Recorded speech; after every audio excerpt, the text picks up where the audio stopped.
안녕하세요. 유튜브에서 종합편성 채널을 꿈꾸는 송작가TV, 그리고 그곳에서 대중문화 콘텐츠 토크 프로그램 K콘토크 시간입니다. 저는 송섬희 아나운서고요. 오늘도 두 분과 함께합니다. 평론계의 예언자죠. 송명훈 작가님, 오늘은 이쪽에 자리해 주셨고요. 네. 안녕하세요. 네, 오늘은 우파입니다.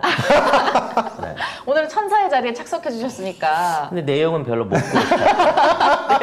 자, 그리고 원래 천사인데 악마 자리에 좀 앉아보셨어요. 콘텐츠 네. 읽기 안내자 김성수 평론가님 안녕하세요. 예, 안녕하세요. 김성수입니다. 그런데 저는 항상 왼쪽이 편하네요. 오. 저는 좌석 버스 타고 좌장면 먹고 네. 남과자동 북과자동 열심히 다녔습니다. 공교롭게 두 분 오늘 의상이 네. 레드와 블루로 이게 무슨 일이죠? 전혀 의도하지 않았는데 그러게요. 아침에 아내가 이거를 딱 꺼내줬어요. 네, 그래서. 요즘 좀 힘드시니까 좀 네. 정치를 바꿔봐라 뭐 이런 느낌일까요? 색깔을 바꿔봐라. 오늘 저희는 문화 시간이니까 예. 네. 정치색에 상관없이 한번 이야기를 해보겠습니다. 저희 문화 이야기를 좀 다뤘더니 지난번 수리남 편 반응이 좀 괜찮지 않았나요? 어떠셨어요? 뭐 칭찬 일색이었다고 하는데 네. 송섬희 아나운서 반갑다, 송섬희 이쁘다 뭐 이런 내용이었고 네. 그 내용이 한 반. 그게 반이었고 사실상 토크하는 데 있어서의 내용에 대해서는 별로 없었어. 아니에요. 그래서 있었어요. 뭐 너무 재밌었다. 네, 세 사람이 합이 잘 맞았다 이런 얘기도 얼마나 많았습니까? 맞아요. 두 분의 입방아 토크. 시간 가는 줄 모르고 봤다. 그렇죠. 뒷담화 같은 평론을 기대한다. 이게 무슨 얘기죠? 뒷담화 좋지. 이게 무슨 얘기죠? 사실 저는 이제 모든 컨텐츠에 대해서 늘 불만입니다. 내가 안 만든 거라서 남이 만든 거라서 항상 불만이거든요. 그렇죠. 네, 그래서 정말 만족하게 봤다라고 할 만한 그런 콘텐츠를 요즘 만나기 힘들어요. 근데 네. 그래도 오늘 저희가 다룰 콘텐츠는 좀 만족하실 수도 있겠다는 생각이 들거든요. 매우 만족할 수 없습니다. 어머, 수리남보다 더 만족할 수 어머. 없는 콘텐츠. 오 세상에. 어머, 시작도 전에 기대가 됩니다. 얼마나 와, 까주실지. 네. 자, 오늘 나눠볼 얘기는 TVN 드라마 작은 아씨들입니다. 이 드라마가 지금 넷플릭스에서 한국 차트 1위고요. 세계 차트 7위예요. 우리 송 작가님이 열심히 까내려 주시지만 인기는 하늘 높은 줄 모르고 치솟았습니다. 특히나 마지막 회 11.1%였고요. 순간 최고 시청률이 12.8%. 이 정도면 뭐 TVN 드라마 중에서는 엄청난 건데. 네. 그렇다고 하더라도 2억 뷰 이상은 넘지 못할 것이다. 전 세계. 예언. 수리남에 근접한 수준 안에서 조금 모자랄 것이다. 라고 예상을 해봅니다. 아니 근데 저번에 수리남 예언이 맞아가지고 지금 수리남이 32위로 떨어졌어요. 좀 찝찝한데? 초반에 좀 잘 나가다가 금방 급락할 것이다 그렇죠. 하셨잖아요. 네. 32위까지 떨어졌어 지금. 결과적으로 지금 나오고 있는 건 한류빨이에요. 그냥 뭐가 나와도 볼 사람들이 지금 보고 있는 거고 그 다음 단계를 넘어서려고 하면 그들한테 오버 더 탑을 보여줘야 돼. 지금까지 없었던 걸 보여줘야 되는데 지금 작은 아씨들 같은 경우는 후에도 얘기를 하겠습니다만 국내 연출가가 보여줄 수 있는 연출의 한계를 답습했다. 오히려 난 전작이 더 나은 게 있었다라고 얘기하고 싶습니다. 전작이라면 어떤 작품입니까? 아니 이게 이제 이 감독의 작품 중에 김희원 감독. 김희원 감독 전작 중에 이게 돈꽃이라는 돈꽃. 장혁 관련된 너무 드라마가 재밌었죠. 있는데 네. 이게 사실 이거의 원전 같아. 이건 작은 아씨들이 아니라 돈꽃의 여성 버전 같은 느낌이 좀 있더라고. 워낙 드라마를 많이 보는데, 그러니까 이상하게 이제 그 작가들이나 감독들한테는 그 흔적이 남잖아. 그럼요. 자기 작품에 네. 남기는 일종의 그 필모그래피들이 있는데, 그게 여기서는 너무 많이 이렇게 투영이 됐다는 생각이 들어서 차라리 돈꽃을 넷플릭스에서 풀면 더 많이 나갈 거다라는 생각을 해봤습니다. 돈꽃의 여성화 버전. 돈꽃이 지금 없나? 돈꽃이 넷플릭스엔 없죠. 안 들어왔군요. 네, 안 예. 들어왔죠. 근데 지금 이 김희원 연출의 바로 직전작이 있어요. 네네. 뭐죠? 그 우리 송중기가 나왔던 네. 그렇죠. 빈센조. 빈센조. 아. 이 빈센조가 전 세계 22위 지금. 그러니까 수리남보다 빈센조가 더 잘 나가는데. 훨 잘 나가죠. 근데 이게 왜 빈센조가 이렇게 올라갔냐면 김희원 연출이 궁금한 거예요. 리틀 워먼이 너무 잘 되니까. 그래서 역주행을 가고 있는 거죠. 역주행을 지금 해가지고 22위 빈센조가. 그리고 리틀 워먼이 7위. 지금 김희원 연출은 뭐 우리 그 송 작가님의 그런 평가와는 전혀 다르게 전 세계에서 특히나 넷플릭스에서 아주 주목받는 그런 연출가가 됐다. 그러니까 이렇게 볼 수 얘기했잖아. 있죠. 한류 빠들만 보내주는 그 연출의 한계점. 어떤 유사성이 다 드러나요. 좀 이따 설명하도록. 오늘도 엄청납니다. 야. 방패 싸움이 엄청납니다. 그렇습니다. 한류빨로 그냥 확 다 무너뜨려. 일단 저는 총평을 하기에 네. 한류 드라마에서 그동안 보기 힘들었던 새로운 여성 서사가 탄생했다. 그래서 앞으로 K 컨텐츠 중에서 K 드라마는 여성 서사가 이끌어갈 것이다. 그 어떻게 보면은 선언을 보여준 그런 작품이 우영우에 이어서 지금 이 작은 아씨들이었다. 그리고 지금 작은 아씨들에 이어서 글리츠가 또 지금 그렇죠. 좋습니다. 핫하죠. 네. 지금 글리츠가 현대 유니콘스를 부활시키고 있죠. 현대 유니콘스 팬이셨어요? 그렇죠. 현대 피닉스 시절부터 야. 강혁이나 이 박재영 이런 그 아시나 현대 피닉스? 들어는 봤습니다. 아마추어 팀 예, 예. 최강의 현대 피닉스 때부터 어떤 그 팬이었는데 예. 그렇게 또 한 방에 갈 줄은 몰랐지. 예. 우리 경제가 또 예. 야구단을 망가뜨릴지 몰랐죠. 얘기가 좀 튀었는데 저도 총평을 좀 하자면 네. 사기다. 사기다? 네. 이게 마케팅을 할 때 작은 아씨들이라는 이름을 꺼낸 거는 원작 그 미국의 소설 그 100년 된 작은 아씨들을 뭔가 이제 모티브로 해서 드라마를 만든 것처럼 소개를 했어요. 해외 평론가들이나 해외 언론도 작은 아씨들에 대한 완전 새로운 해석이다. 라고 얘기를 하는데 다른 작품이다라고 나죠. 이름만 바뀌었다. 아니야. 이름만 베낀 거고 아니야.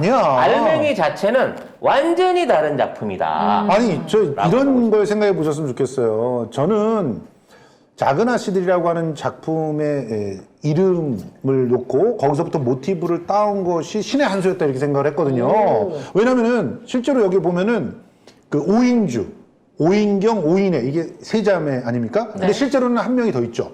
원래 작은 아씨들도 한 명이 더 있다가 네 자매인데 한 명이 죽은 걸로 죽잖아요. 돼 있죠. 네, 죽는 건데 그것만 따왔다.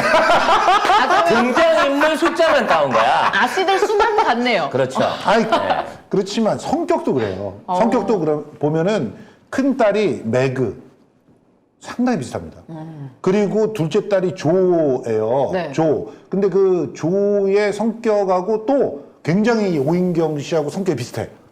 그리고 막내딸 이내는 성격이 조금 다르긴 하지만 그래도 기본적으로 정서적이고 이 예술적 감각이 있고 이런 게 그대로 있어요. 네. 그러니까 이렇게 말씀하시면 돼. 이 작은 아씨들의 그 주인공들을 현대 한국에 풀어놓은 거야. 그것도 그 가난한 집이라고 하는 그런 설정을 그대로 갖고 와서 풀어놓으니까 저렇게 된 거야. 그러니까 이거는 작은 아씨들의 사람 캐릭터들을 갖고 와서 현대 한국의 그 옥탑방에다 풀어놨더니 이런 얘기가 나왔다. 이렇게 평가를 하는 게 맞다. 근데 이거를 패러디라고 해야 될지 아니면 일종의 이제 그 모티브라고 해야 될지 모르는데 이걸 새로 쓰기라고 보통 얘기해요. 일단 새로 이제 쓰기. 아버지가 남북 전쟁에 참여해서 이제 가족이 가난해진 거고 예. 여긴 베트남 전쟁이 전혀 뜬금없이 연관이 돼서 나와요 나중에 딸 내신 것도 맞죠. 예. 둘째 딸 직업이 저기 뭐 글 쓰는 것도 네. 비슷하긴 해. 네. 근데 이 자매들의 욕망과 사회적인 데 대한 어떤 현실에 적응하는 방식은 이건 한국 사람과 한국 사회 아니면 전혀 이루어질 수 없는 거야. 빙고! 그러니까 미국 사회에서 미국적인 작은 아씨들 기대하고 이걸 봤던 사람들은 완전히 다른 얘기를 보고 있는 거란 얘기죠. 그러니까 얼마나 새로워요. 그 사람들한테는 지금 너무 문화적 충격이 되는 거고 이게 창조적인 번안이라니까 어떤 면에서는 그러니까 너무 많이 창조를 했기 때문에 원한의 맛이 없다니까. 소맥을 만들 때 말이죠. 소주를 10%라도 넣어야 이게 소맥인 거지. 소주 한 방울 떨어뜨리고 거기에다가 일본처럼 물을 왕창 불어서 그 니지와리를 만들어버리면 이거는 소주에 대한 모독인 너무 거죠. 희석시켰네요. 네, 너무 희석시켰어. 같은 한류 바람인데 네. 이쪽은 한류 빨이고 이쪽은 한류 문화 정도로 봐주시는 것 같아요. 저는 이 작은 아씨들 같은 창작 방식이 굉장히 유해질 거다. 그러니까 원작이 딱 있는데 그 원작을 한국이라고 하는 특별한 그런 환경에다 풀어넣어 버려요. 그러면 전혀 새로운 작품이 되는 거야. 네. 그러면 작은 아씨들처럼 되는 거고 여기에 또 정석영식 또 정석영에 큰 영향을 줬던 박찬욱의 스타일까지 살짝 집어넣으면 이런 작품이 나온다.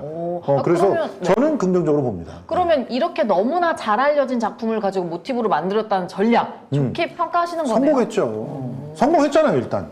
사기를 쳤잖아요. 그렇지. 사기는 성공적이었으나 사기 성공. 이게 템포 조절을 못했어요. 예. 왜 이걸 굳이 15부작으로 했는지 모르겠는데 1화부터 10화는 시속 60km고 네. 11화, 12화는 200km야.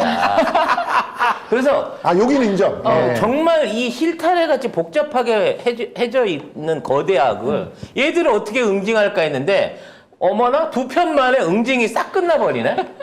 그러니까 사실은 허무한 거야. 그래서 이거는 사실 16부작으로 만들어갖고 길게 가든가 아니면 애초부터 템포를 좀 빨리 해갖고 죽은 줄 알았던 우리 추자연이 한 6부, 7부쯤에 등장을 미리 했어야 나왔어야 돼. 돼요. 근데 이거를 템포 조절을 못했기 때문에 결과적으로 오징어 게임은 매번 컷을 끊을 때마다 사람들이 그 다음에를 열광적으로 할 수 있는 그 쫀득쫀득해지잖아. 쫄깃쫄깃한 네. 아침 드라마 엔딩이 갔었잖아. 이건 그게 안 되는 드라마인 거야. 근데 저는 뭐 솔직히 템포 부분에서는 뭐 동의할 수 있는 부분들이 있지만 네. 사실은 이 드라마도 회가 끝날 때마다 쫄깃쫄깃해지긴 했거든요. 다른 의미에서 좀 오징어 게임의 스타일하고는 좀 다른 의미에서 그냥 뭔가 진짜 여기서 이렇게 잔인하게 얘기를 끝내도 되나? 그리고 맨 마지막 씬들이 계속 반전이었어요. 그러니까 그 반전 다음을 갖다 궁금해하게끔 하는 그런 떡밥의 어떤 역할들은 잘했다. 근데 마지막 2화가 완전 롤러코스터여서 정신이 없었어요. 솔직히 말해서 이거를 TVN에서 하는 게 아니라 애초에 넷플릭스 오리지널로 가져가서 그렇죠. 10화에서 딱 끊고 시즌 1 10화에서 딱 끊어. 추자인이 딱 살아나고 10화가 끝나야 돼. 끝나고 그 다음부터 다시 10화가 시작되면서 시즌 2 이렇게 갔어야 된다. 이 부분에 대해서는 저는 동감을 합니다. 맞네요. 시즌 2를 11, 12화에 압축시켰어요. 그래 버렸어. 그래서 너무 근데 당황스럽더라고요. 그것도 좀 생각해 볼 문제예요. 작은 아씨들도 우리가 알고 있는 거 말고도 4편이 더 있습니다. 4부작이에요. 저 이거 시즌2 나온다고 생각합니다. 시즌 2 나와야 돼. 네. 나와야 됩니다. 결국 좀 제 생각이지만 물에 빠져서 다 상했다고 하는 원상아는 죽지 않았을 거예요. 분명히 그걸 통해 가지고 다른 시체를 구분하지 못하게끔 대체로 내세우고 되살아난다. 이렇게 초반부터 다 스포일러 까고 시작해도 되는 겁니까? 아니, 어차피 어떻게 되든지 간에 뒤에 또 나올 얘기긴 하지만 저는 2부, 3부 계속해서 나온다고 봅니다. 왜냐하면 본전은 넘게 뽑았거든. 맞습니다. 그렇기 때문에 속편이 나온다는 거죠. 솔직히 마지막에 죽을 때 물에 빠지는 거에서 나도 비슷한 생각한 게 물에 빠지면 희석되지 않나? 염산이? 그리고 그러니까 사람이 녹아서 완전히 없어졌다고 보기에는 아니 직접 맞아도 화상 조금 있고 말았는데 그 물방울 잠깐 떨어진 거 안에 빠졌다고 사람이 다 녹아? 그러니까 그건 과학적으로 말이 안 오히려 되죠. 그 물 밑으로 해가지고 어디 비상구에 그렇지. 이런 게 있었을 왜냐면 것이다. 수경 재배하는 것 치고는 깊더라고. 한참 들어가더라고. 이거는 수중 탈출로다. 나는 이렇게 평가하고 싶습니다. 알겠습니다. 그렇죠. 자, 여기다가 추가적으로 조금 화제가 또 됐던 게 바로 작가. 정석영 작가, 또 박찬욱 감독과 예술적 동반자다 이런 얘기가 있었던 작가란 말이에요. 이분이 이전에도 드라마를 한 적이 있어요. 이게 머더라고 하는 드라마를 했었는데 이 머더가 이보영 씨가 아주 기가 막힌 연기를 봤어요. 보여서 이보영의 연기적인 어떤 전환점이다 이런 얘기를 이보영 인생작. 2018년에 마더를 했는데 그때 솔직히 말하면 좀 성공은 못했지만 드라마가 이제 5%를 못 넘겼어요 시청률로. TVN에서 이 양반이 하는 게 그 시청률이 많이 나오기 힘들어요.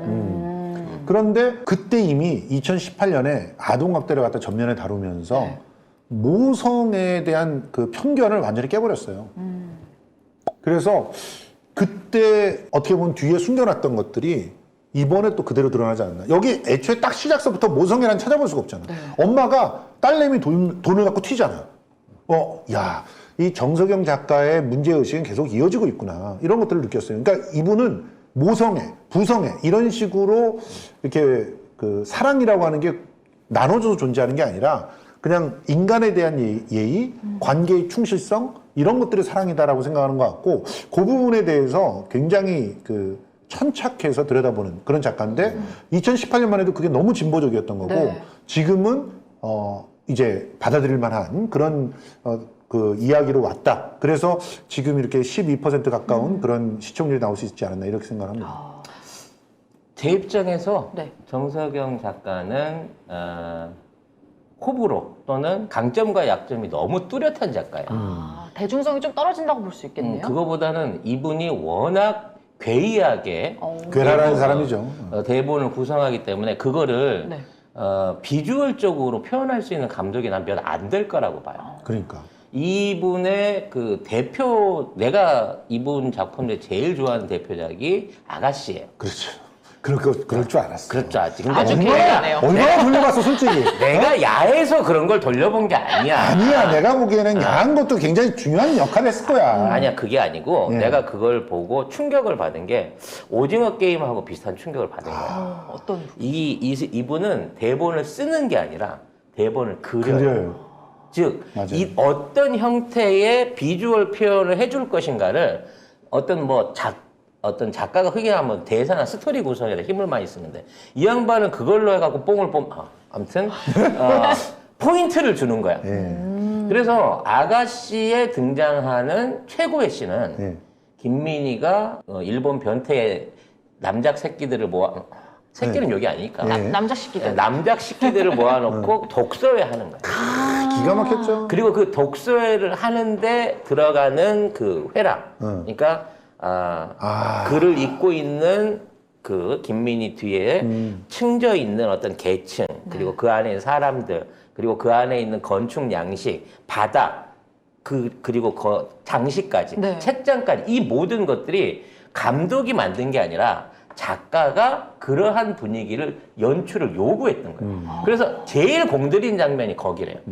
시 읽는 장면이요. 그렇죠. 그 장면뿐만 아니라 일부러 뛰어나가서 목을 갖다가 그 나무에다 매달라고 그거야. 하는 게 이 장면도 나무가 완전 예술이야. 맞아. 그러니까 그 나무가 여기 있다니까? 그 나무가 이 나무인 거예요. 정확한 지적이. 네. 그러니까 이 사람의 그 페르소나는 뭔가 사람들한테 환상적이면서 네. 이런 게 있을까 싶은 어떤 그 비주얼을 보여주는 거예요. 괴이한. 그래서 사실 작은 아씨들의 최고의 어떤 가치는 싱가포르에 그렇게 좋은 식물원이 있다는 걸 알게 된 거고 그다음에 그 파란 란초가 있는 네. 그 지하에 그 비밀의 화원. 나 진짜 돈 벌면 그걸 하나 갖고 싶더라. 진짜. 네. 그 자체로 해갖고 스토리가 중요하지 않은 거야. 그 안에 있는 주인공들의 모습, 이런 거 한 방으로 다른 스토리가 다 묻혀질 수 있을 만큼 이러한 부분을 강조하는 거란 말이죠. 그게 나중에 이제 얘기를 하겠지만 그냥 한 장면이 네. 우리 세계를 그냥 압축해서 보여주는 장면들인 거예요.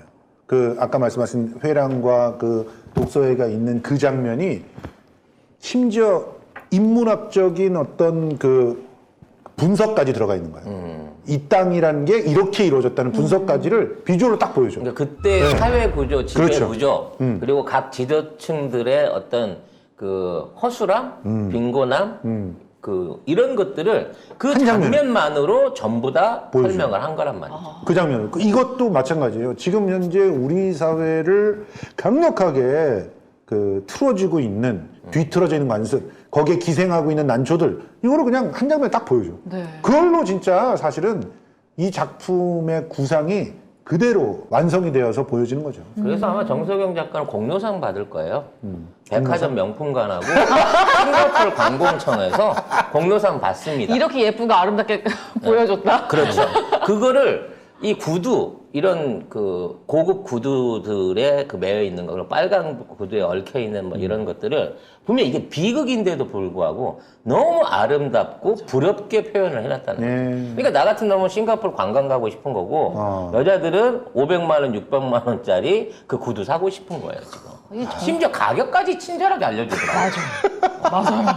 이거 사려면 한 550 넣어야 돼 이러고. 여자들 한 열에 여덟은 100% 찾아봤을 거예요. 다 찾아. 찾아보셨어요, 진짜? 궁금하잖아요. 어우.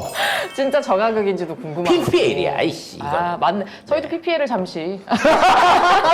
저희도 지금 달콤 감주를 마시면서 진짜 하고 맛있습니다, 있습니다. 이거. 아주 맛있네요. 정석영 작가의 매력이 돋보였다 이렇게 얘기를 해주셨는데 이걸 보면서 박찬욱 감독이 연상된다 이런 얘기도 나오거든요. 그러니까 김희원 감독도 굉장히 잘 표현을 했어요. 정말 훌륭하게 묘사해낸 비주얼들이 이 미장센들이 이전에 빈센조 때는 좀 허술한 부분들이 좀 있었거든요. 미장센에 허술한 거를 어떻게 보면 활극 스타일로 메꿨어요. 네. 아마 돈이 없어서 그랬을 거야.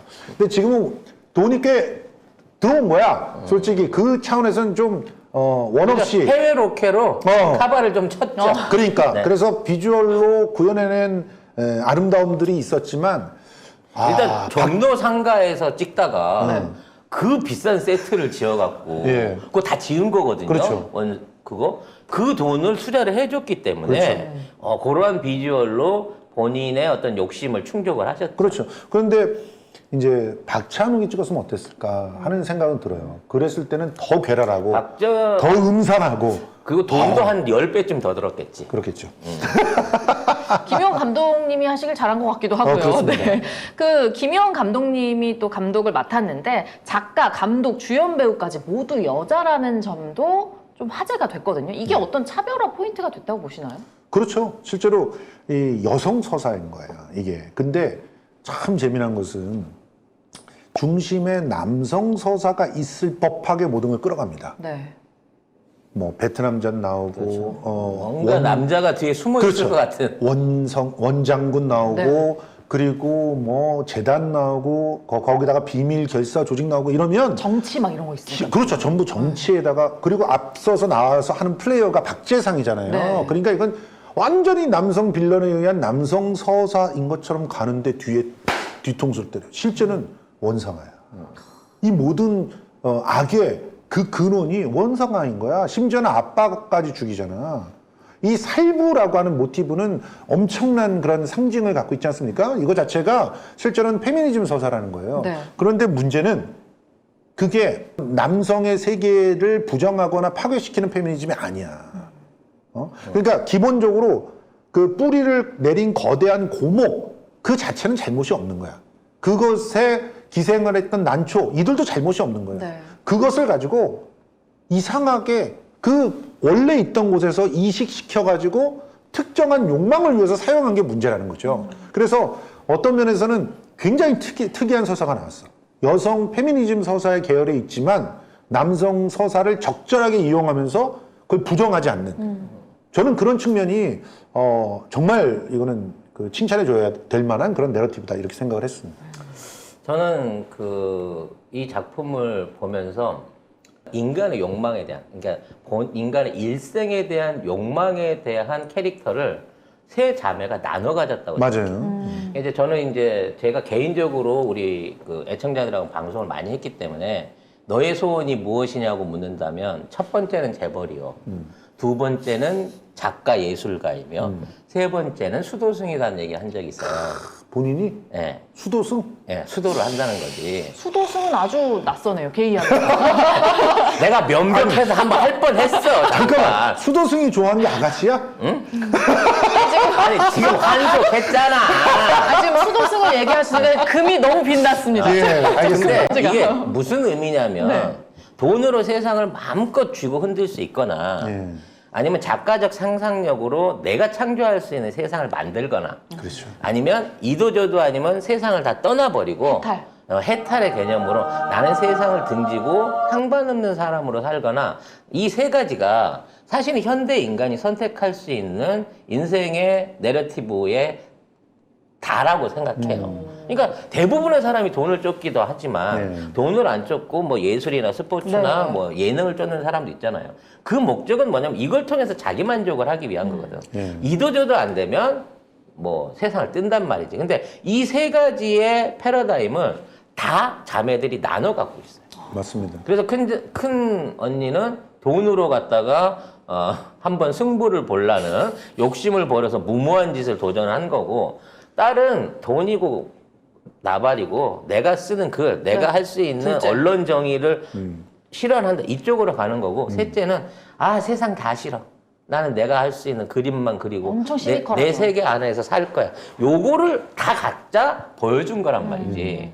근데 요렇게 되는 관계 하에서는 작은 아씨들 안에서도 결론을 못 맺었어요.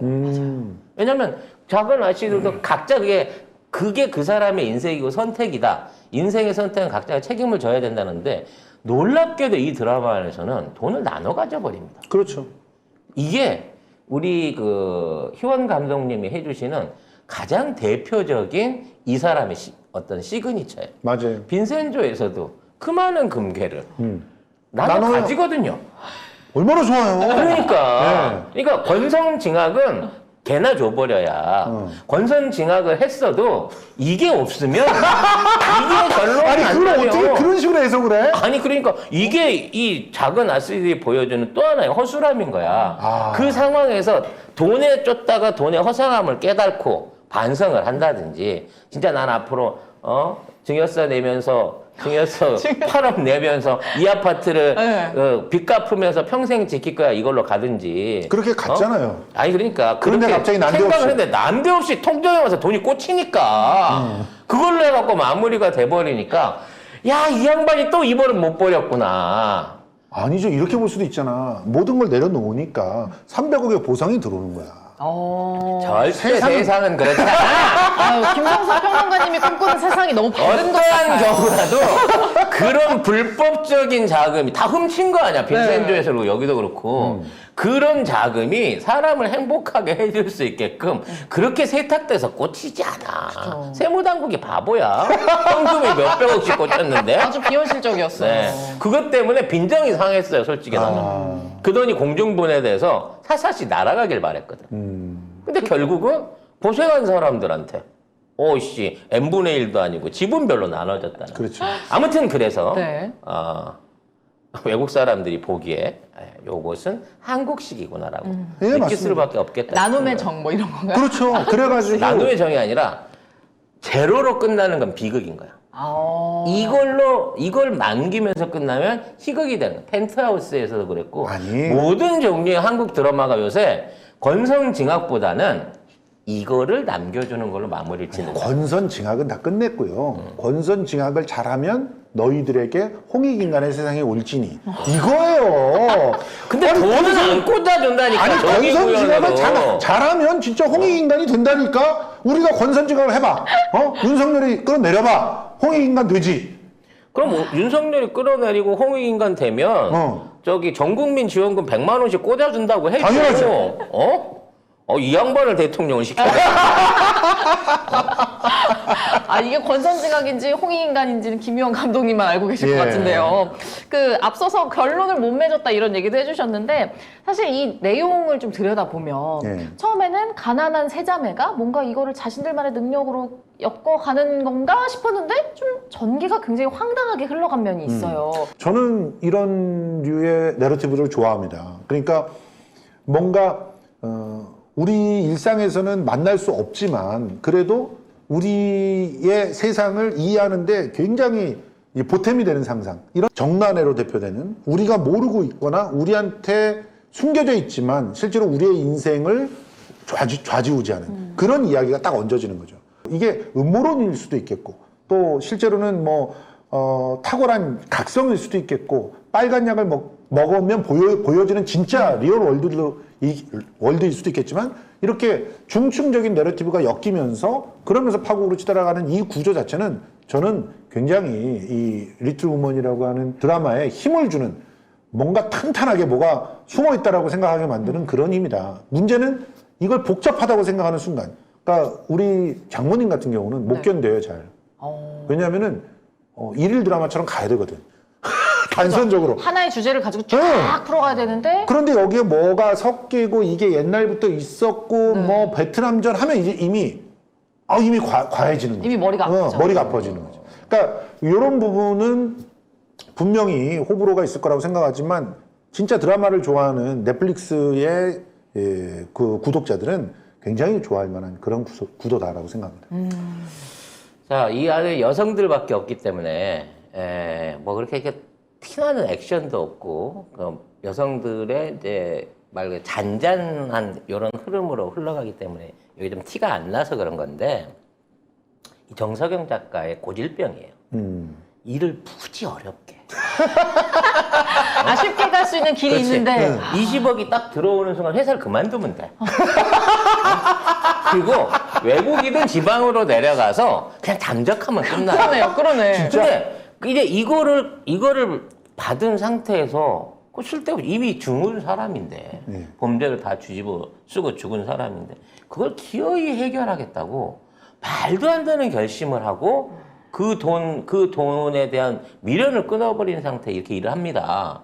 그러니까 쉽게, 이게 일반적인 사람이 생각하면 쉽게 할 수 있는 굉장히 어렵게 하는 거예요. 네. 이 정석영 작가의 전작이 독전이라고 있어요. 유준열이 나오는 독전이 있는데 거기서도 그래요.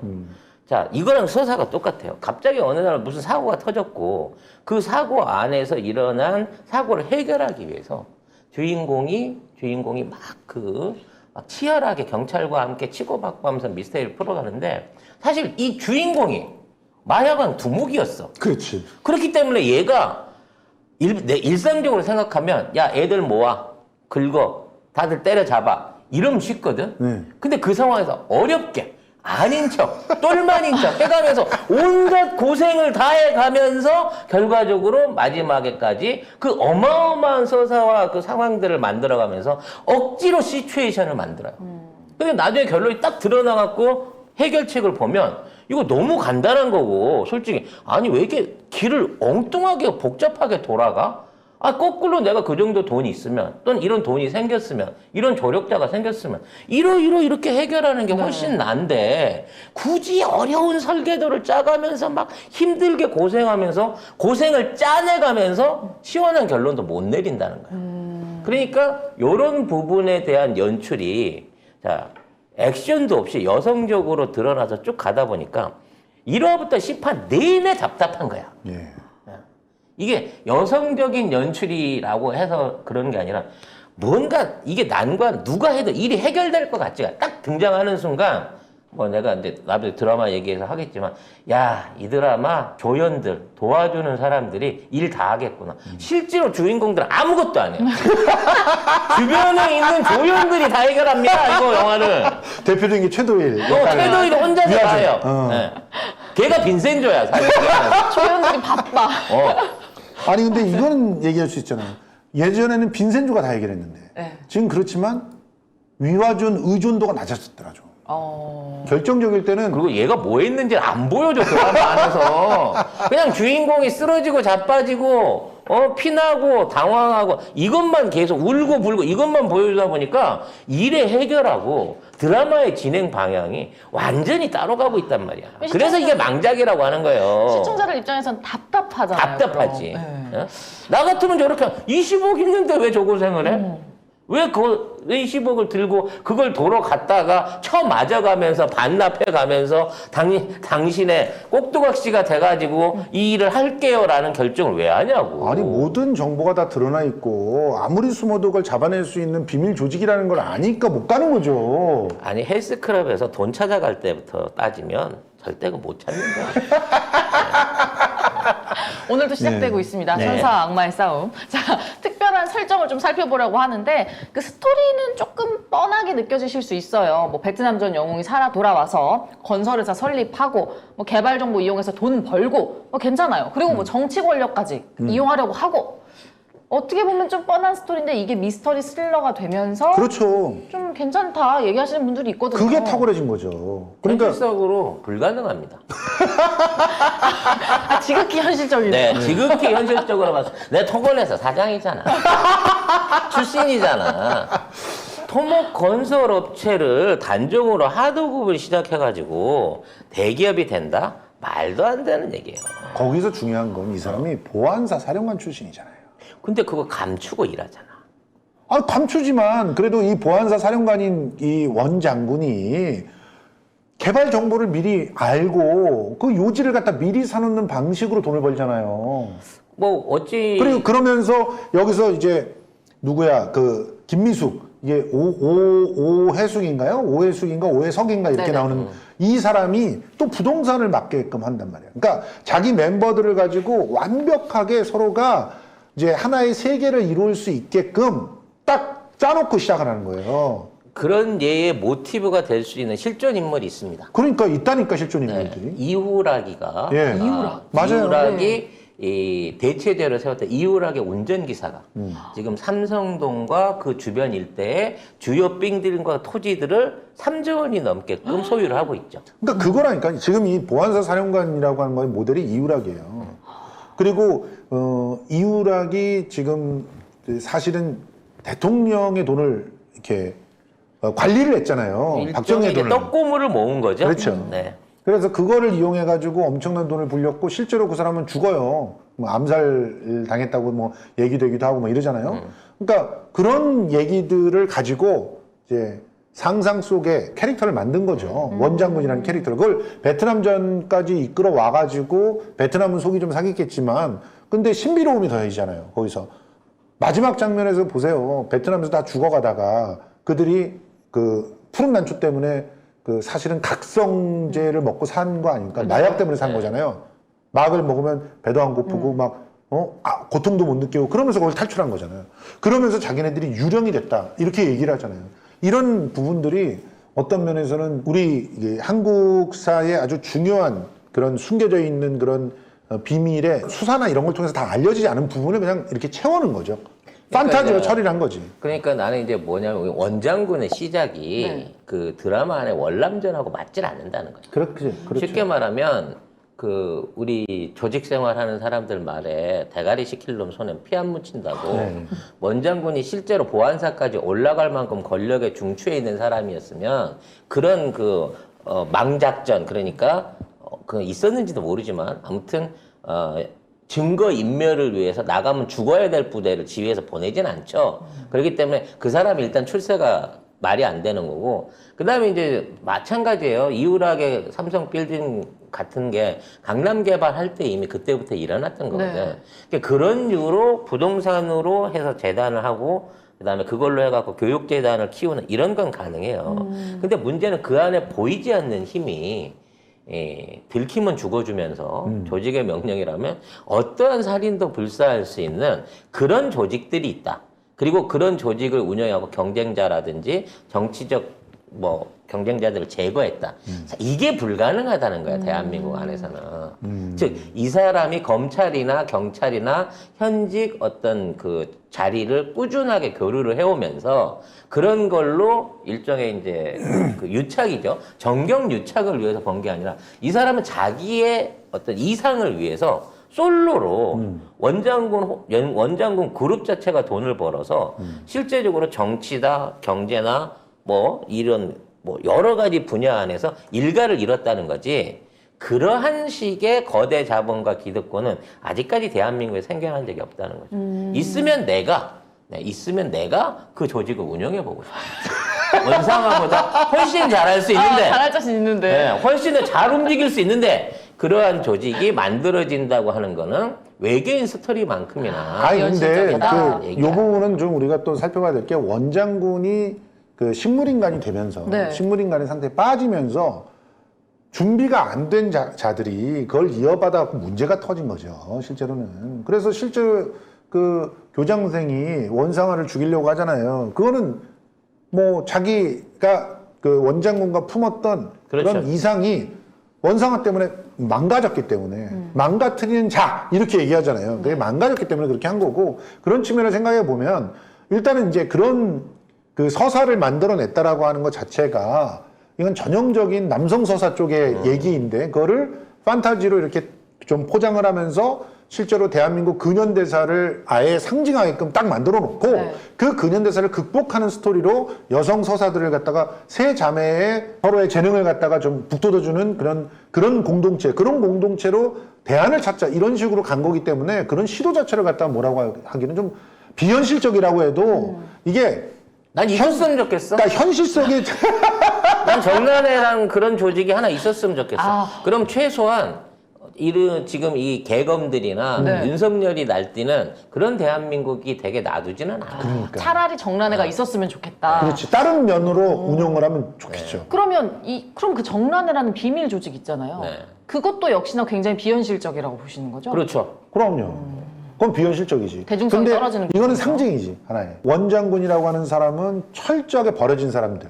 그래서 그 버려진 사람들을 위한 국가를 갖다 만들겠다고 했는데 그들 스스로가 그 조직 자체에 그야말로 유령들이면서 스스로가 정체성이 없기 때문에 결과적으로는 이제 망하게 되는 그런 상황들을 보여준 거거든요. 그러니까 결국 거기 안에서 우리가 배워야 될 것들은 유령들, 그러니까 자기의 존재가 없어진 상태로 기계적으로 존재하는 걸로는 이상향을 세울 수 없고 서로의 개성과 그 취향이 존중되면서 그게 서로가 때로는 조율이 안 될 수도 있고 그 개개인들의 욕망을 너무 내세우면서 부딪힐 수도 있지만 결국 그런 사람들이 세상을 만든다고 하는 걸 보여주려고 한 거 아니겠습니까?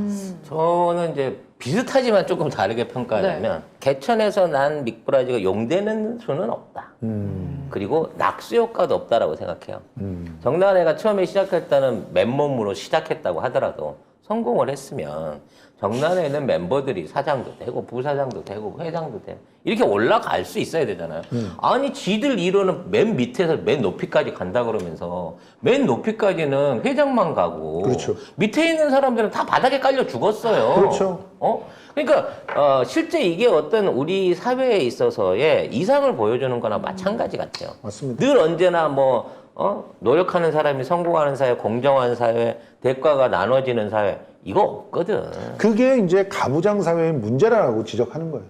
그래서 그게 아니라 모두가 나눠지는 홍익인간의 세상, 자매의 세상 그런 걸 얘기하고 있는 그래서 거예요. 아름다운 자매의 마음으로 여성 빌런을 등장시켰더니 얘는 이상이 없어. 그냥 내던져 버리잖아. 내가 못 가지면 다 부셔버릴 거야. 이걸로 내던져 버리잖아. 그런데 뭐 뒤에서 얘기할 걸 다 끌어와서 얘기하자고요. 어차피 네네. 다 아니, 막 섞어. 섞어. 네. 근데 그녀한테는 엄마가 없었잖아요. 그러니까 엄마는 있었는데 주체적인 역할을 해줄 수 있는 엄마가 없었지. 그렇죠. 그러니까 보세요. 거기서는 진짜 사랑이 무엇인지에 대한 탐구들이 들어가 있는데 엄마는 자기의 것을 내놓아서라도 자식을 살리려고 노력하는 그런 존재로서 이제 우리가 상징화되지 않습니까? 그러니까 실제로 종교적으로 보면 예수는 여자여야 되는 거예요. 여성성이라고 하는 것을 희생으로 이제 규정을 한다면, 이꼴로 한다면. 그런데 지금 남자들은 어떻게 하냐면 희생을 통해서 한 가부장만 살리는 거예요. 하나만 살리면 돼. 그리고 걔가 온전하면 모두가 존재한다고 생각하는 거예요. 모두는 그냥 조직에 불과한 거예요. 썩어지면 떨어지는 세포에 불과한 거예요. 실제로는 우두머리만 살면 되는 거예요. 이게 남성 가부장제의 세계라면 그 여성성의 세계는 서로가 공존하고 서로가 조화롭고 나누는 세계인데 문제는 그렇게 사랑을 받고 키워져야 되는 거야. 그렇게 사랑을 받고 키워져야 되는데 그런 것들이 없었다는 거지. 비록 이쪽 작은 아씨들의 엄마는 딸들 돈을 갖고 튈지언정 그래도 딸들 옆에서 부대 끼고 살았던 사람이고 그쪽의 엄마 같은 경우는 온갖 걸 누리고 같이 있는 것 같지만 실제로는 아버지의 그 학대적인 상황에서 피해자로서만 있었을 뿐이지 딸을 전혀 보호해주지 못한 거예요. 그러니까 충분한 사랑을 받지 못한 그런 존재가 어떻게 망가질 수 있는지를 보여준 장면이죠. 그 장면은. 이제 저는 이 드라마 안에 많은 주인공이 있습니다만 가장 중요한 주인공은 이 원성아 역할을 했던 엄지원 배우라고 생각을 하는데 엄지원 배우한테 이제 칭찬과 그리고 이 캐릭터의 문제이기 때문에 좋은 점과 나쁜 점을 설명하면서 이 얘기를 설명을 하고 싶어요. 일단 처음에 등장할 때만 해도 굉장히 연약하고 고우가 필요한 맞아요. 주체적이지 않은 느낌이었죠. 주체적이지 않은 상황으로 이걸 들여다 보여집니다. 그러니까 이제 우리가 그동안 봐왔던 드라마 속의 여성 빌런은 펜트하우스의 김소연 씨처럼 막 부들부들하고 막 성격 파탄자 같고 그렇죠. 욕망을 다 자기가 욕심도 크고 모든 그 권력도 있으면서 심지어 카리스마까지 발휘하고 남자를 능가하는 어떠한 그러한 영향력들을 보여줘요. 근데 너무 오바스러운 거예요. 그게 역시 그리고 남자를 여자로만 바꾸는 거지. 그렇죠. 근데 남성성이야 그거는. 근데 엄지원 씨 같은 경우에는 이게 뭔가 나쁜 짓을 해도 얘 곧 어떻게 되겠는데 싶을 만큼 그런 카리스마를 발휘하진 않아요. 그러니까 이 아까 말씀하신 대로 뭐 성장 환경이나 여러 가지 이유 때문에 뭔가 결함이 있는 빌런처럼 보입니다. 그래서 이 빌런이 이 남편이라고 하는 상대를 내세워 가지고 아빠라고 하는 상대를 내세워 그 뒤에 숨어서 조정을 해요. 그렇죠. 그러니까 그러한 카리스마가 없는 빌런이 어떻게 압도적으로 남편이라든지 다른 사람들을 제어할 수 있겠느냐는 거지. 제어하지 못하는 게 정상인 거예요. 근데 그걸 통해 하고 자살 명령까지 또는 자기가 살해하고 위에 있는 쉽게 말해 주변에 있는 남성 빌런들을 싹 정리해버리고 나니까. 그게 나는 굉장히 잘 이해가 되는데, 왜냐면은 그게 자기 스스로가 피해자라고 받아들이게끔 하면서, 그러니까 약자를 위장하면서 사람을 조종하는 거예요. 약자인 척하면서 한다. 그렇죠.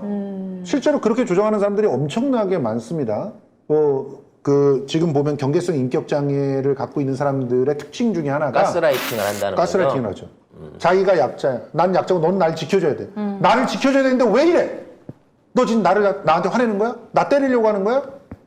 이런 식으로 몰아가요. 그래가지고 조정을 해요. 이게 여성 빌런들의 특징입니다. 실제로 지금 보면 저는 굉장히 탁월한 그런 캐릭터적인 완성도를 보였다는 게 이 엄지원의 연기에서 또 완벽히 완성이 됐어요. 그래서 엄지원을 진짜 정말 칭찬해주고 싶은 게 사람 죽이고 나서 막 신나, 너무 신나, 기분이가 좋은 거예요.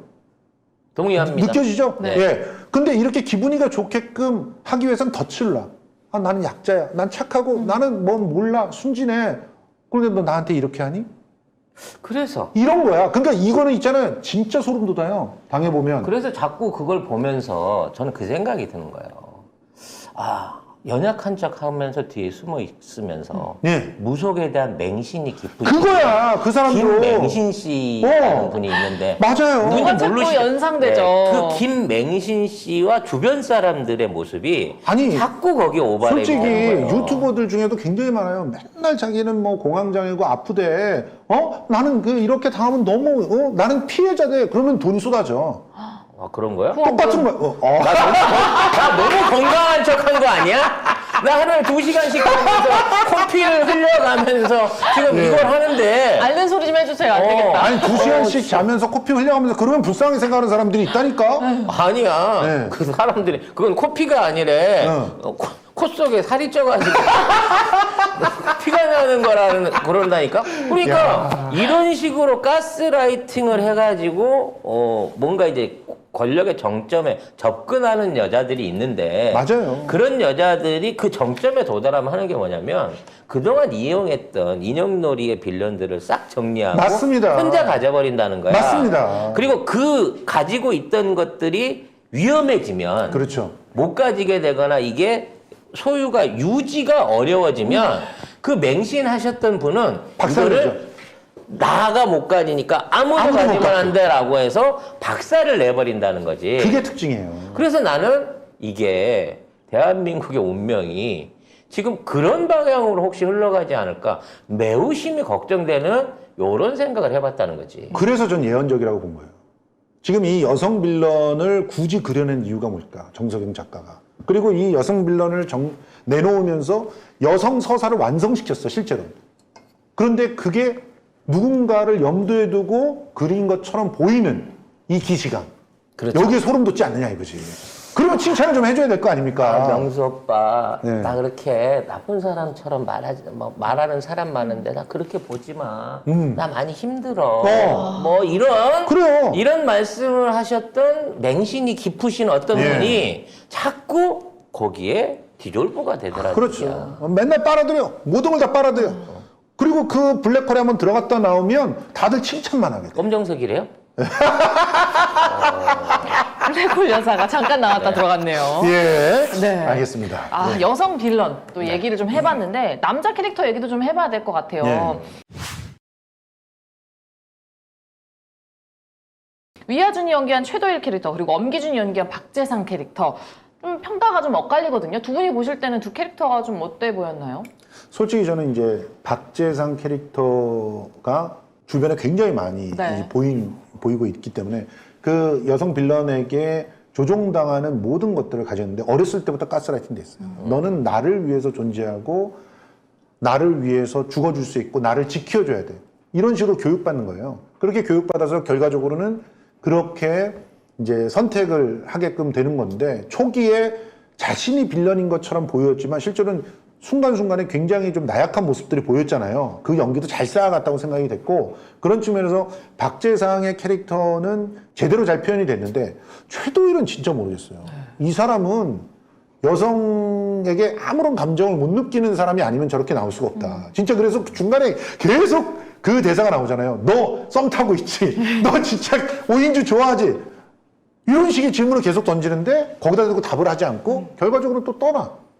그러니까 이제 빠지지 않는 그거는 이제 주인공의 주인공의 연기력 부족이죠. 연기 왜냐면 뭔가 근데 내가 아닌 척하면서 썸을 타도 그 뭔가 간절한 눈빛 하나만으로 이 터치 동작 하나만으로도 얼마든지 표현이 가능하거든. 전혀 표현을 안 해요. 이건 게이죠. 네. 게이면 이게 해결할 수 있는 내가 봐도 좀 그런 캐릭터인 거죠. 내가 봐도 살짝 게이 같은 느낌이 들어. 네, 그러니까 너무 비현실적이다 보니까 그러니까. 이거는 뭐 여자를 사랑하지 않나 보다라는 결론에 도달한. 그래서 저는 그런 오히려 재상의 캐릭터가 훨씬 더 와닿았어요. 아이 그럼요. 연기력이고 현실성도 있었어. 왠지 얘는 어렸을 때 아빠한테 고무수로 맞았을 것 같아. 그럼 고모스로 맞은 거예요. 예. 그래서 무슨 일이 있어도 자기 주장, 자기가 해야 될 바를 끝까지 지켜나가고 예. 끝까지 뻔뻔할 수 있는. 사과 안 하고 인정 사과 안 하고 어. 인정 안 하고. 절대 사과 안 하잖아요. 네. 또. 근데 왜 안 뛰어내리는 거야? 아무튼 그런 캐릭터가 아니냐라는 생각이 좀 들었습니다. 아직까지 뛰어내리라고 하는 명령이 없었겠죠. 그리고 강훈이라고 네. 그 나중에 오인경이랑 우리 이거 괜찮을까? 네. 이거 문화 평론 방송인데. 예, 우리 오인경이랑 나중에 이제 사실은 거의 결혼하게 보이는 그 남자. 그 남자를 정석인 작가는 이상적인 남자로 본 거예요. 아니에요. 그거는 원작에서는 그러니까. 동생이랑 결혼하는데 예. 둘째랑 안 하고 예. 그 쓰레기 같은 그 우유부단한 부잣집 도련님 예. 그 이상 그 이하가 아닌 것 같아. 나는 그 아니에요. 캐릭터는 버렸어야 돼. 아니야, 이 캐릭터가 꽤 의미심장한 게 뭐냐면 이 캐릭터는 진짜 이 여성을 좋아해. 네. 그렇지만 그 여성이 원하는 걸 해줘요. 그렇다고 해서 그 옆에서 박재장처럼 자기가 지켜주겠다 이런 식의 능력도 없어 보면. 능력이 없어서 그런 게 아니라 그런 능력들을 갖고 있던 못 갖고 있던 여성의 주체적인 결단을 존중해 준다는 거예요. 그런 남자를 이상적으로 정석영 작가가 제시를 하고 있는 거예요. 박재상처럼 내가 모든 거 다 해줄게. 너 나만 믿고 따라와. 이런 애들은 오히려 거기에 걸려들어. 결말이 슬퍼지죠. 블랙홀 속으로 빠져드는 거야. 그렇지만 저런 사람들은 그렇게 빠져들지 않는. 정석영 작가의 큰 그림이었다 얘기를 네. 해주셨는데 저는 이 드라마를 보면서 연기 잘하는 배우들이 너무 많이 나오잖아요. 예. 그래서 어떤 캐릭터가 제일 잘 표현이 된 걸까 좀 헷갈리기도 했거든요. 우리 둘 다 지금 합의를 했어요. 엄지원. 엄지원 최 탁월했어요. 잘못한 캐릭터는 넘치고요. 예. 그럼 자매들은요? 어쨌든 주인공은 또 이 자매들이잖아요. 예. 자매들의 연기는 또 어떻게 보셨나요? 아, 저는 진짜 이내 연기 너무 잘했다. 이내도 굉장히 신비로워 보이면서도 자기 고집을 잘 지켜나가고 그리고 마지막에는 자기가 선택했던 것들에 대해서 아주 깨끗하게 또 잘못을 갖다 인정하고 시인할 줄 아는 그런 모습들을 잘 보여줘서 그리고 되게 신비롭게 보이잖아요. 저런 연기를 하기가 쉽지는 않거든요. 순간적으로 그 인애가 되어서 효린이를 지키려고 하는 모습들도 굉장히 인상적이었고 효린이를 실제로 좋아하잖아요. 그러니까 그런 숨김없는 사랑을 보여주는 그런 장면들도 너무 괜찮았어요. 그래서 이 시우라고 하는 이 친구는 나중에 크게 될 거다. 정말. 네, 저도 세 자매 중에 막내에 대해서는 뭐 인정을 합니다. 시우가 네. 지우. 근데 인주 인경을 맡았던 두 배우는 내가 저기를 하고 싶은 얘기는 연기력에 대한 부분을 욕하고 싶지는 않고 그냥 캐스팅 미스였다. 라고 생각을 합니다. 왜냐면 아니, 왜 오인주는 괜찮지 아니, 않았어요? 특히나 오인주 같은 경우에 한고은이라고 하는 이 배우가 갖고 있는 김고은이요. 김고은이요. 한고은은 갑자기 너무 나이 많으신 분이다. 많으신 분입니다. 제가 원래 이게 저 이름을 잘 헷갈려요. 네. 김고은이라고 하는 이 배우가 갖고 있는 그 계속 반복되는 캐릭터가 있어요. 그러니까 뭐 도깨비에서도 그렇고 네. 치즈 인 더 트랩에서도 그렇고 저기 그 처음 데뷔작만 빼겠습니다. 그거는 이제 야한 은교. 캐릭터 네. 이렇게 다 말하나? 그러면 은교만 빼고 그 이후로 있는 캐릭터들을 보면 약간 캔디 같기는 한데 맞아요. 너무 순진무구하고 항상 놀라고 깜찍하고 귀엽고 이거예요. 그러니까 사실 이제 원작에서 보여줄 수 있는 그리고 이러한 돈장난을 칠 수 있는 배짱과 뭐 이거를 보여주기에는 이게 너무 로맨틱 캐릭터에 익숙해져 있는 친구인 거야. 괴리감이 좀 있죠. 그래서 우리가 보기에도 괴리감이 있지만 순간순간 표정이나 동작에서 그런 게 나와. 귀여운 척 하려고 하는 본능적인 그 자기 전성 작품에서 보여주던 그 버릇이 나와요. 자기 매력을 또 자기가 아니까. 아니까. 이때 약간 찡그려주는 네. 오른쪽 15도 각도만 좋아하시는 저기 맹신 씨처럼 요게 이게 보이는 거야. 이게 그렇게 중요할 때가 아니야. 이게 아니 지금 고모 할머니 돌아가시기 직전인데 거기에서 이거를 하는 거는 아니라는 거지. 그래서 약간 미스캐스팅이 있었다는 생각이 들고요. 사실 남지현 씨는 그 굉장히 연기력이 좋은 배우인데, 네. 근데 대사톤이 약간 그 사극 내지는 네. 요런 쪽에 많이 이렇게 출연을 해갖고 이분 바로 전작이 사극이었어요. 그 우리 남군님 아니에요. 네. 왕세자랑 그 연애하는 시골 처녀의 네. 그 뭔가 이제 약간 촌스럽고 약간 순박한 어리숙하고 느낌. 순박한 느낌. 여기서도 그게 나와.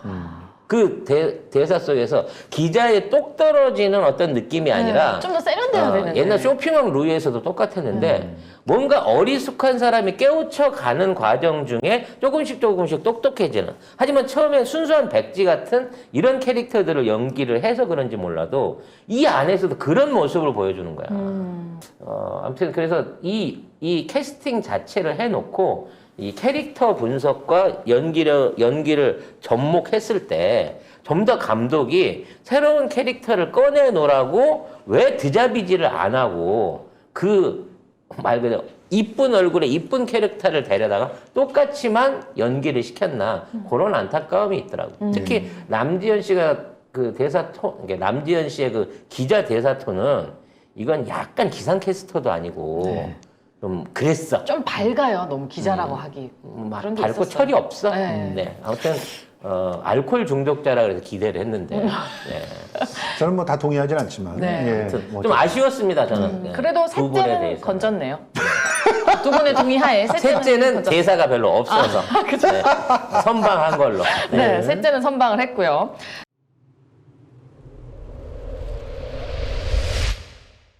이제 좀 키워드도 살펴볼 텐데 일단은 푸른 난초 이거 가장 좀 이슈가 많이 됐어요. 어떤 이미지가 주는 상징성도 있었고 메시지가 있었는데 두 분이 볼 때는 어떠셨나요? 너무 아름답고 네. 그리고 신비로움을 주는 그런 현실에서 판타지로 건너가게끔 하는 중간 매개체로는 적절했는데 그런데 그 좀 뭐랄까 마지막으로 가면서 자기의 상징적인 역할이 모호해져 버린 그런 느낌이 좀 있더라. 그러니까 이 난초 자체가 환각에 빠지게끔 하고 사람을 갖다가 그 뭔가 고통이나 이런 데서 잊어먹게 하는 그런 각성제나 마약과 같은 그런 형태를 상징하잖아요.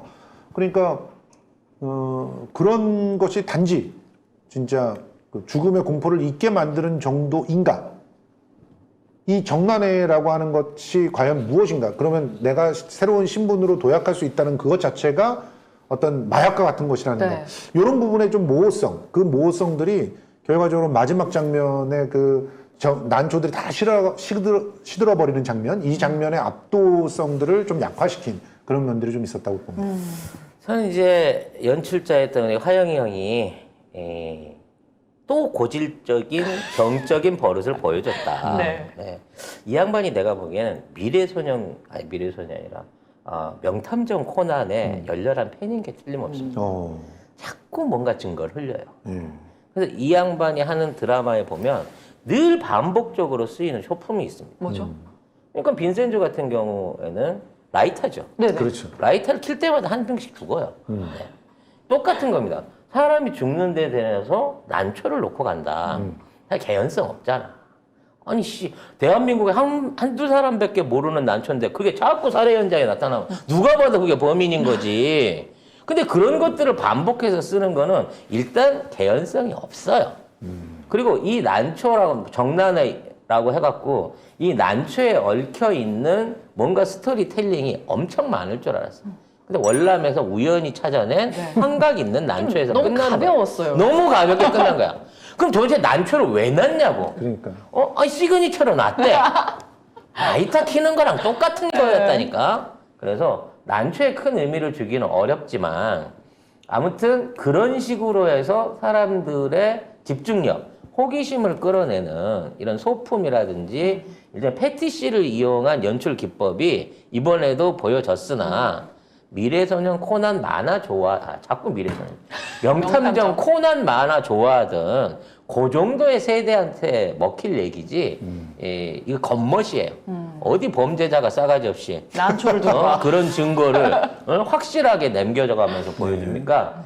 예, 그런 거는 연출자의 어떤 고집이 작품 전체 흐름을 망친 소품이 아닌가라고 생각을 합니다, 저는. 난초만큼 또 의미가 있다고 보는 키워드가 바로 비자금인데 저희가 또 앞서서 얘기를 했어요. 마지막에 아주 분배해서 잘 나눠 가졌다. 근데 이 비자금에도 어떤 의미가 있을 것이고 분배한 비율에도 어떤 의미가 있을 거란 말이에요. 두 분이 볼 때는 어떠셨죠? 비자금이라고 하는 게 불로소득이에요. 한마디로. 그러니까 노력하지 않고 어떤 돈들을 갖다가 빼돌려서 그래서 그 빼돌린 걸 가지고 결국은 권력을 사는 거죠. 그런 행동을 해왔기 때문에 실제로 그게 원래 가야 될 사람들한테 안 가는 거죠. 그래서 그 원래 그걸 나누기를 받아야 되는 사람들이 그걸 당연히 요구를 해야 되는데 그 사람들이 유령이어야지만 다시 말해서 정난의 멤버여야지만 그것을 요구하지 않게 되는 거죠. 이제 이런 그림을 갖다 그려놓기 위해서 비자금을 가지고 그러니까 조금 더 그 의미를 갖다 막 부여를 해보려고 노력을 했고 그래서 그 비자금이 결국 노력한 사람들한테 돌아가는 모습을 보여주면서 미래 세대에 가는 모습을 보여주면서 마무리했다는 것이 그러니까 의지적으로는 아름다운 일인데 그런데 헛헛하죠. 그러니까 현실 속에서 비자금이 막 이렇게 만들어지고 그러면 회사가 망하고 그런 거잖아요. 원래 그 회사를 갖다 떠받치고 있었던 모든 수많은 관계자들을 속이고 그 돈을 빼앗는 거잖아요. 그러면 그건 다시 원래의 주인한테 돌아가야 맞는 거 아닌가 그런 생각을 하면서 이 마지막 처리에 대해서는 여러 가지 같은 구설수들이 좀 있을 것 같다는 생각이 들었습니다. 저는 이제 비자금 전문가로서 네네. 비자금 성작가. 네. 비자금 전문가로서 제가 판단해 보기에는 그게 서사가 어떻게 돼 있습니까? 돈을 많이 벌고 싶은데 1조가 넘게 있지만 더 벌고 싶은데 더 벌기 위해서 꼭 필요한 게 인허가 과정이라서 그렇지. 그래서 서울시장을 나가려고 한다는 거잖아. 그래서 거기다 돈을 투자를 한다는 거잖아. 그럼 인허가 과정에 대한 권한을 못 가진 애들이 뭘로 비자금을 벌었대? 다 가고 아니 인허가에 대한 것들을 해결을 못해서 지금 정치권에 이제 진출하려고 하는데 그럼 그 이전에 생긴 비자금은 뭘로 번 거야? 1조대의 비자금이 있다고 했었거든. 네. 그 극중 안에서. 그러면 그 비자금이 생성되는 과정에 대한 그게 분식회계잖아. 그 분식회계를 하려면 뭘 벌어야 분식회계를 할 거 아니야? 아니 저 땅으로 건설해가지고 벌었겠지. 번 게 없는데 분식. 아니 이게 비자금이 그렇게 쉽게 생기는 게 아니에요. 계약금을 쓰기 위해서 비자금을 만들려고 그러면 부동산을 했으면 이중 계약서를 써야 되고 그렇지. 수출입을 했으면 매출입 장부나 수출입 입출금 장부를 조작을 해야 되고 이게 비자금 하나를 만들기 위해서는 엄청나게 세부적인 다른 장부들이 붙어야 돼요. 그래서 오죽했으면은 그 모 기업의 재벌이면서도 그 회장 같은 경우는 점쟁이한테 주식 투자를 시켰잖아. 비자금 만들려고. 어머나. 그러다가 그 점쟁이가 날렸어 다. 그래가지고 횡령이라고 들어갔다 나오셨잖아. 미래를 못 보는 점쟁이예요. 참 좋아요. 그게 나를 사실 아닌가요? 찾아오시지. 아이고, 아무튼 이 비자금에 대한 이 설정이 비자금인데 이 비자금의 구체적인 조성 과정에 대한 이 서사가 없어요. 그러니까 근데 경리가 보면 다 알 수 있잖아. 그러니까 그 격리가 본다고 그러면 그러니까 지나가는 이 회사의 규모가 진짜 삼성이나 LG나 현대처럼 어마어마한 규모여야 되는데 그런 회사도 아니야. 그러니까 결과적으로 비자금 장부라 그래갖고 이렇게 한 줄씩 뚝쳐 누구 몇 억, 누구 몇 억. 이거는요 만화에서도 안 쓰는 서사예요. 알겠습니다. 네, 그래서 이런 비자금이 활용되는 것 자체는 일단은 말이 안 돼. 그리고 여러 건이 모인다는 것도 말이 안 되고 그냥 누군가가 갖고 있는 그냥 자금이야. 누군가가 갖고 있는 그냥 자금을 갖고 이게 일어나야지 이게 비자금으로 숨겨진 세탁된 자금이 이마만큼 물론 있어요. 대한민국에는 그보다 큰 규모의 비자금들이 뭐 케이만 군도를 비롯해 갖고 수없이 많은 조세에 회피처에 있지만 맞아요. 그거를 만들어내기 위해서는 엄청나게 많은 어려움과 그 기술적인 프로세스가 필요하다는 거야. 보석 받고 장난쳐도 금방 만들어. 그래갖고 언제 조를 모으냐. 그렇기 때문에 이거는 이 비자금 돈 세탁 업계, 특히 이 박진 장관 같은 아드님이 그 자금 세탁소 하시잖아요. 그렇죠. 이런 전문가들이 보기에는 개연성이 없어. 이런 비자금이 국내나 해외나 싱가포르 같은 데 가갖고 존재한다라는 걸 만들기 위해서는 여러분들이 상상도 못할 그 과정들과 그에 따르는 조직들 그리고 그에 대한 게 있어야 돼요. 그거는 제가 네. 이제 성수대로 해서 좀 알려드릴게요. 네. 자베즈 펀드 뭐 이런 쪽으로. 뭐 대표적으로 뭐 마약이나 도박이나 매춘이나 이런 사실상 매출 근거가 남지 않는 사업을 하지 않는 이상 네. 정상적인 사업을 하면서 이런 비자금이 만들어졌다라고 보기에 드라마의 일종의 좀 허술함이 있었다라고 생각합니다. 맞습니다. 그러니까 정계랑 굉장히 유착이 되지 않으면 이런 조단위의 비자금 만들기가 굉장히 어렵죠. 쉽지 않다. 네, 저희 이렇게 대중문화 콘텐츠 알아보는 케이콘 토크. 오늘 정치 얘기도 나오고 뭐 현실과 네. 비현실을 오가는 네. 지난번에는 천사와 악마의 대결이었는데 오늘 이상주의자와 현실주의자의 대결이었던 것 같아요. 누가 맞습니다. 이겼는지는 여러분의 판단이고요. 네. 오늘 승리는 네. 맹신 씨죠. 네. 그런 것 같습니다. 오늘 드라마의 승리자는 맹신 하시고 계신 그 맹신 씨가 네. 아닌가. 네. 근데 어쨌든 굉장히 재밌었어요. 왜냐면은 작은 아씨들이라고 하는 그런 컨텐츠가 없었더라면 이런 얘기를 하기가 힘들었잖아요. 이렇게 정말 얘기거리를 많이 만들어준 것만 해도 이 작은 아씨들의 존재 가치가 있지 않았나 저는 그렇게 생각합니다. 역시 천사. 예. 천사 같은 마무리였어요. 네. 어떻게 악마의 마무리는 돈 얼마 안 들이고 네. 대본빨과 연출빨에 의존해가지고 네. 로켓 좀 하고 로켓 할 때 2명 이상 안 갔어요. 단체로 안 가고 소규모로 딱 왜 비밀스럽게 가야 되니까 그래놓고 이런 거죠. 호텔 가서 찍는데 너무 티나게 엑스트라도 안 쓰는 게 정말 소자본을 투자해가지고 부자 흉내를 내면서 만든 드라마지만 서사성이 떨어진다. 진짜 부자나 업계 관계자들이나 특히나 이런 자본 관련된 데 많이 익숙해져 있는 사람들이 보기에는 이 드라마의 전체적인 개연성에 허술한 부분이 많아서 이건 역시도 수리남처럼 곧 꼬라박는다. 예. 그 예언 한번 해봅시다. 우리 뭐 2주에 한 번씩은 하기로 했으니까 2주 후에 과연 완전히 꼬라박는지 한번 살펴보겠습니다. 저는 막 그렇게 떨어지진 않을 것이다. 저는 수리남 밑에 가 있을 것이다. 수리남을 제치고 떨어질 것이다. 네, 수리남보다 더 빨리 더 밑에 떨어질 것이다. 예상입니다. 과연 이게 천천히 떨어질지 네. 급락할지 여러분 함께 지켜봐 주시고요. 저희 오늘 K콘 토크는 여기서 마치도록 하겠습니다. 저희 다음 시간에는 어떤 드라마를 좀 다뤄볼까요? 글리치 콘텐츠? 한번 가야 되지 않겠습니까? 네. SF잖아요, 그래도. 거기다가 종교, 본인의 전문, 아니 저는 외계인 전문이에요. 외계인 외계인 전문이요? 전문이요? 그럼 저는 종교 전문. 거기 등장하는 외계인 캐릭터가 저희 회사의 상징이기도 합니다. 어머, 네. 정말요? 오, 글리치를 해야 되겠네요. 너무 신기한 게 처음에 뵀을 때는 분명히 마약 전문가셨는데 오늘은 비자금 전문가시거든요. 네, 다음번에는 UFO와 외계인 전문가로서. 야, 너무 재밌겠다. 왜냐면 제가 그걸 다 봤거든요. 응. 네, 이 과학적 그 허구성. 응. 그러니까 기존에 있는 이제 외계인과 UFO 관련과 초자연 현상하고 비교했을 때 정말 말도 안 되는 드라마의 허구를 파헤쳐 볼 수 있는 네. 그런 시간이 아닐까 싶어요. 네. 알겠습니다. 글리치도 마음에 안 들었다. 이건 좀. 그렇죠, 마음에 안 들어요. 네. 그냥 여주인공만 좋았다. 예, 알겠습니다. 스포일러 살짝 하도록 스포일러를 해주셨는데 저희 그럼 다음번에는 글리치를 통해서 여러분들 찾아뵙도록 하겠습니다. 오늘 함께해 주신 여러분 감사합니다. 안녕히 계세요. 고맙습니다. 네, 고맙습니다.